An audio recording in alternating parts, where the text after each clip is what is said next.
시청자 여러분 안녕하십니까? 뉴스데일리 베스트 민앵커입니다.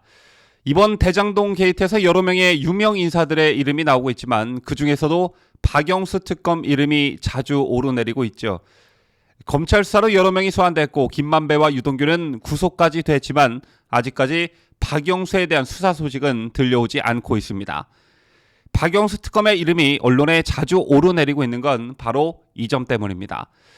박 전 특검의 인척 이모 씨가 운영하는 분양대행 업체가 대장동에서 화천대유가 직접 시행한 5개 블록의 분양대행을 독점한 것으로 드러났고, 또 화천대유 대주주 김만배 씨에게서 명목이 불분명한 100억 원을 받은 사실도 확인됐습니다.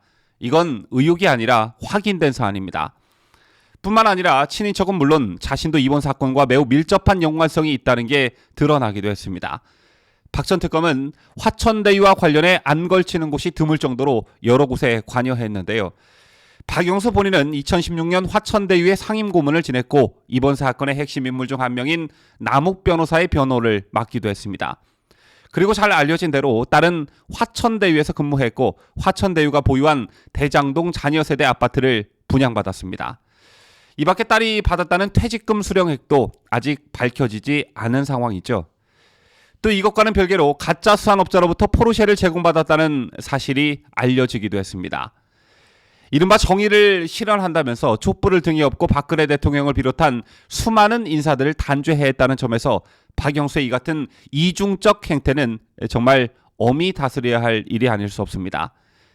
이런 가운데 징역 18년을 선고받고 복역 중인 최서원 씨가 옥중 편지를 통해 최근에 대장동 특혜 의혹 사건을 비판하면서 박영수 특검을 거론했습니다. 조선일보에 이 옥중 편지를 보냈다고 하는데요. 최서원 씨는 경제 공동체, 법리 등이 대장동 사태에는 똑같이 적용되지 않고 있다는 점을 지적하면서 세상이 공정하지 않다고 이렇게 일갈했습니다. 최서원 씨 입장에서는 박영수 같은 사람에게 단죄당한 게 참 억울할 수밖에 없을 텐데요. 최서원 씨는 편지에서 공익재단 미르케이 스포츠 재단에 기업이 출연한 것을 가지고 저를 뇌물로 몰아세운 것이 박영수 전 특검 아니냐면서 혼자 깨끗한 척하며 박근혜 전 대통령하고 저를 경제공동체로 뒤집어 씌우더니 본인은 뒤에서 딸과 아들을 대장동 특혜 의혹 관련 회사에 취업시켰다.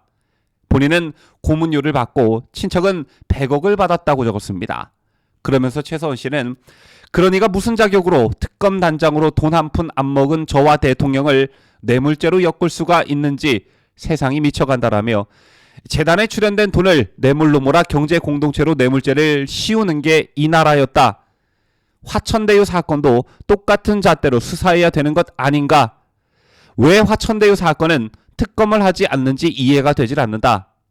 또 왜 이번 사건과 관련 여야 할 것 없이 제 이름을 갖다 대는지 모르겠다. 더 이상 제 이름을 거론하면 전부 명예훼손으로 고소하겠다라고 밝혔습니다. 또 최 씨는 박영수가 왜 돈을 받았는지, 왜 특검 단장에 발탁되었는지 참 우연이라기엔 설명이 안 된다라며 필연 같다라는 생각이 든다 이렇게 적었습니다. 정말 한 번도 경험해보지 않은 나라라는 게 실감나는데 또다시 그런 경험을 요구하는 나라가 될까봐 두렵다라고 최서원 씨는 말했습니다. 마지막으로 최서원 씨는 살기 힘든 이 나라에서 화천대유 같은 돈벼락 잔치가 났는데 마땅히 관련자들은 탄핵되어야 하고 죗값을 치러야 한다. 경찰에서 첩보를 받고도 뭉개고 친정권 검찰의 수사를 누가 중립적이라고 보겠나라며 박영수 전 특검은 제가 유치원 20년 하며 마련한 건물까지 빼앗고 저에게 징역 18년을 선고하더니 그 큰 돈을 받았다는 게 말이 되나? 공정과 정의가 사라지고 집권 세력에 의한 우겨대기만 남은 것 같다. 요즘 세상이 공정하지 않은 것 같아서 그저 제 생각을 적었다라고 했습니다. 아직도 많은 사람들이 최서원 씨를 비판하고 있지만 과연 이 편지에서 그가 적은 내용을 반박할 수 있는 사람이 있을까요? 사실 최서원 씨가 자신과 관련된 일 또는 사회적 현상에 대해 입장을 밝힌 건 이번이 처음은 아니죠. 조국 사태 땐 조국의 딸 조민과 자신의 딸 정유라를 직접 비교하며 억울하다는 입장을 밝힌 바 있고, 안민석 더불어민주당 의원을 상대로 낸 손해배상 소송에서는 승소하기까지 했습니다. 교도소에 5년이 가까운 시간 동안 수감되어 있지만 안개가 걷히고 난 뒤 자신의 억울함을 한꺼풀 한꺼풀 벗겨내고 있는 모습인데요. 특히 최서원 씨는 이 편지에서 윤석열 후보를 언급하기도 했습니다. 국민의힘 대선 후보인 윤석열 후보의 미신 논란에 자신이 언급된 것에 대해서 나는 절실한 기독교 신자다라며 무속인 근처에는 가보지 않은 저를 무슨 구판이나 열어서 박 전 대통령을 홀린 것 같이 얘기하는 것은 용납할 수 없다고 밝혔는데요. 이건 토론회와 언론에서 이 문제를 가지고 박근혜 대통령과 자신을 끌어들이는 유승민에게 경고장을 날린 것으로 해석이 됩니다. 자, 좀 전에 제가 안개가 걷히고 난 후라는 표현을 썼습니다. 탄핵이라는 광풍 속에 안개가 걷히고 나니 진실들이 하나씩 드러나고 있습니다.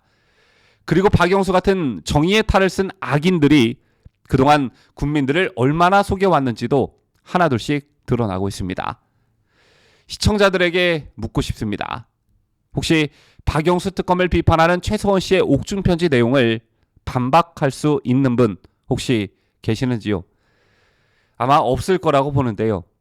문재인 정권의 적폐청산이 얼마나 엉터리였는지, 정작 적폐청산의 대상은 문재인 정권 사람들이었다는 사실을 보다 많은 국민들께서 깨닫게 됐으면 좋겠습니다.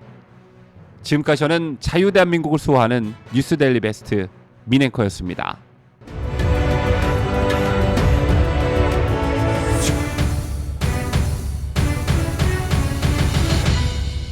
함께해요. 뉴스데일리 베스트.